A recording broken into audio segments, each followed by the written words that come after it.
Simpan rahasia 20 tahun, kedok DPT Rohingya terbongkar, semua disita. Mengejutkan, seorang pengungsi Rohingya memiliki hak untuk memberikan suara dalam pemilihan umum pemilu pada tanggal 14 Februari tahun 2024.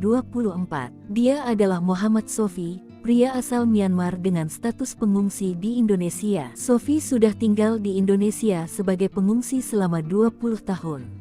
Lantas bagaimana kondisinya terkini? Dilansir serambinews.com, Sofi tercatat sebagai warga desa Kecamatan Ngunut, Tulungagung, Jawa Timur dari daftar pemilih tetap DPT Pemilu 2024. Badan Pengawas Pemilu Bawaslu Kabupaten Tulungagung kemudian mengeluarkan saran kepada Komisi Pemilihan Umum KPU Tulungagung untuk mencoret nama Sofi dari DPT. Pria etnis Rohingya ini sudah 20 tahun tinggal di Indonesia dengan nama Sofi, lalu berubah menjadi Muhammad Sofi dan masuk dalam dokumen kependudukan. Sekretaris KPU Kabupaten Tulungagung, Muhammad Anam Rifai mengatakan, saat proses pencocokan dan penelitian coklit, Sofi bisa menunjukkan dokumen kependudukan lengkap. Ia memiliki KK dan KTP Kabupaten Tulungagung, sehingga terdata sebagai calon pemilih sampai masuk DPT, jelas Anam, dikutip dari Tribun Mataraman, Sabtu, tanggal 6 Januari tahun 2024 lalu.